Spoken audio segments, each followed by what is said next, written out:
Hello everyone, welcome back to my channel রেমার রূপকথা। আজকে আমার চ্যানেলের আবার একটা নতুন ভিডিওতে তোমাদের সকলকে স্বাগত। আমার বাড়ি ঘুরে দেখায় ভিডিওটাতে 10K প্লাস ভিউ হয়েছে। আমাদের বাড়িটাকে এত ভালোবাসার জন্য তোমাদের সকলকে অনেক অনেক ধন্যবাদ। আর তোমাদের জানাই নতুন বছরের অনেক শুভেচ্ছা জানিয়ে আজকের ভিডিওটা শুরু করব। আগেরবার তোমরা জানতে চেয়েছিলে যে এই বাড়িটা কত বিঘের ওপরে, আর কি গাছ আছে, এত সুন্দর বাড়ি কে বা তৈরি করলো। আজ আমি তোমাদের জানাচ্ছি এই যে বাগান বাড়িটা পুরোটা দেখছো সেটার সম্পূর্ণ সম্পূর্ণ ক্রেডিটটা যাচ্ছে আমাদের বাবাকে, যে আমাদের এই পুরো বাড়িটা তৈরি করেছে এবং প্রত্যেকটা গাছ নিজের হাতে লাগিয়েছে। এই সম্পূর্ণ বাড়ি কিভাবে তৈরি হয়েছে, এই বাড়িতে আর কি কি গাছ নতুন লাগানো হয়েছে, বাবা আর কি নতুন গাছ লাগালো, এই ভিডিওটাতে চলুন আমরা দেখে নিই। তোমরা অনেকেই বলেছো এই বাড়িটা খুবই সুন্দর, আর বাগান প্রিয় মানুষ না হলে এমন বাড়ি তৈরি হয় না। কথাটা একদম সত্যি। এই সেই মানুষ যিনি এই বাড়িটার কারিগর, একটি প্রাণ, এই স্লোগানটা তিনিই আমাদের শিখিয়েছেন। তার তদারকিতেই এই সম্পূর্ণ বাগানটায় তৈরি হয়েছে। বাবা, এই গাছটা কি? এটা বড় ঢ্যাপলের গাছ। ঢ্যাপল কি জিনিস বাবা? ওই ফল হয়, এই জ্যৈষ্ঠ মাসের দিক পাকে, একটু টক টক। এই গাছটা কি বাংলাদেশেও ছিল? হ্যাঁ, বাংলাদেশেই ছিল, আমাদের বাড়িতেই ছিল। তো তুমি এই গাছটা এখানে কোথায় পেলে? আমার এক ভাই থাকে ওখানে, তার দিয়ে বীজ আনিয়ে লাগিয়েছি। আর কি গাছ নতুন লাগানো হয়েছে চলো দেখি। এমন অনেক গাছ আছে যার নামই আমরা জানি না, বাবার মুখ থেকে সেই সব গাছের নাম শুনি। এইটা হচ্ছে মিষ্টি কামরাঙা গাছ। ওই জায়গাটাতে একটা টক কামরাঙা গাছ ছিল, কিন্তু গাছটা মরে যাওয়ার জন্য এবার পুরো মিষ্টি কামরাঙা গাছ লাগানো হয়েছে। এদিকে কি গাছ লাগিয়েছো বাবা? ফলসা গাছ। ফলসা কি জিনিস? ছোট ছোট ফল হয়, হ্যাঁ, খাওয়া যায়, ফলসা। এই গাছটা ফলসা গাছ। এইটা এইটা অনেক বড় গাছ হবে এটা? হ্যাঁ, বেশটা মোটামুটি খারাপ না, ভালোই বড় হয়। এটা ফলসা গাছ।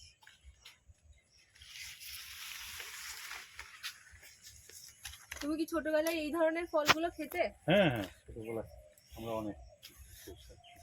বাবা আমাদের জন্য এই সব গাছ লাগিয়েছে, যাতে বাংলাদেশে আগে কত ধরনের গাছ বাবা দেখে এসেছে, আমরাও সেই যে ধরনের গাছগুলো দেখে এসেছে সেটা যাতে আমরাও সেই সব গাছের সাথে পরিচিতি লাভ করতে পারি, সেই জন্য বাবা আমাদের বাড়িতে এই ধরনের গাছগুলো লাগাচ্ছে। এই গাছটার নাম হলো ফলসা গাছ, যেটা আমি কখনো আগে নাম শুনিনি, এই নতুন শুনলাম। আশা করব পরবর্তীতে এই গাছটাতে ফল হবে এবং তোমাদের সেটা দেখাতে পারবো এই গাছে কি ধরনের ফল হচ্ছে।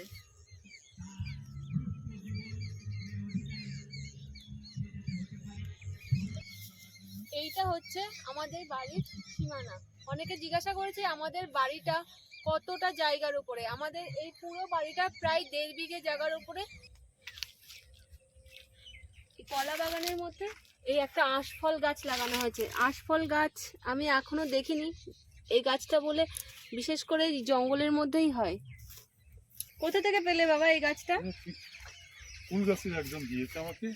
ফুল গাছি থেকে? হ্যাঁ। এই গাছটা কি অনেক বড় হবে? ভালোই বড় হয়। আর তাতে শুধু ফলটাই দেখা যায়? ছোট ছোট ফল, ছোট ছোট ফল হয়।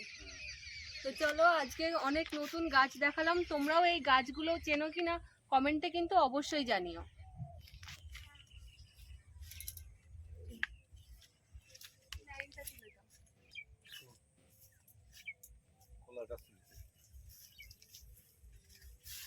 কলা বাগানের মধ্যেও কিন্তু আমাদের গাঁদা ফুল হয়েছে, আর অনেকগুলো কাঁদি আবার পড়েছে। এর আগে ভিডিওতে যে কাঁদিগুলো দেখিয়েছিলাম কলার, সেগুলো কিন্তু কেটে নেওয়া হয়েছে, আবার এগুলো নতুন করে পড়েছে।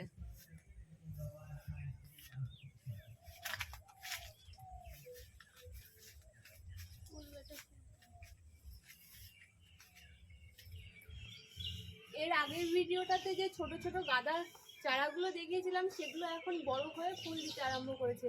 এগুলো বাইরের গাছ, আর ভেতরে আরো অনেক গাঁদা গাছ রয়েছে যেগুলো এখনো ফুল ফোটেনি, যেগুলোতে কিছু দিনের মধ্যেই সেগুলোতেও ফুল ফুটবে। আর একটা নতুন গাছ লাগানো হয়েছে মৌসুমী লেবু। সবেদাগুলো হয়েছিল সেগুলোও এখন বড় হয়ে গেছে। এখন এগুলো প্রায় পাকার সময় হয়ে এসছে। এখন এগুলো পেরে বাড়িতে রেখে দিলেই পেকে যাবে।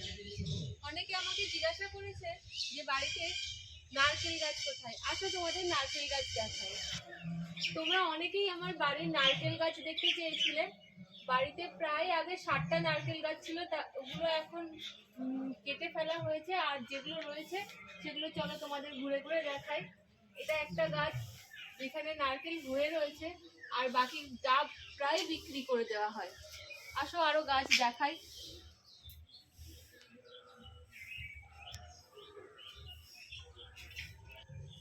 সমস্ত গাছগুলো এই একটা ক্লিপ থেকে দেখা যাবে না।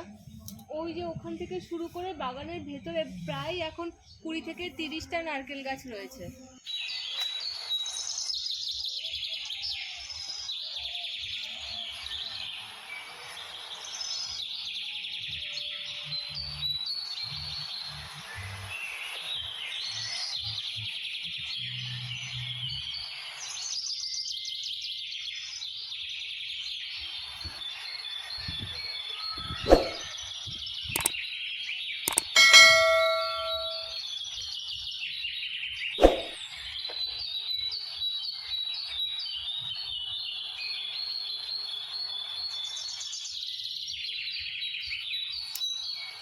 আমাদের বাড়ির ঠিক পাশের জমিগুলোতে সর্ষে লাগানো হয়েছে। পুরো মাঠ সর্ষের ফুলে ভরা। দেখে মনে হচ্ছে না একেবারে সিনেমার মতো? আজকের ভিডিওটা এখানেই শেষ করছি। আবার দেখা হবে নতুন একটা ভিডিওতে। যারা আমার বাড়ি ঘুরে দেখার ভিডিওটা এখনো দেখেননি, সেই লিঙ্কটা ডেসক্রিপশন বক্সে দেওয়া থাকবে, অবশ্যই দেখবেন। আর যারা এখনো আমার চ্যানেলটাকে সাবস্ক্রাইব করেননি, অবশ্যই সাবস্ক্রাইব করবেন। এই ভিডিওটা ভালো লাগলে লাইক, শেয়ার, কমেন্ট করতে একদম ভুলবেন না। দেখা হবে নতুন একটা ভিডিওতে। ততদিন ভালো থাকবেন, সুস্থ থাকবেন।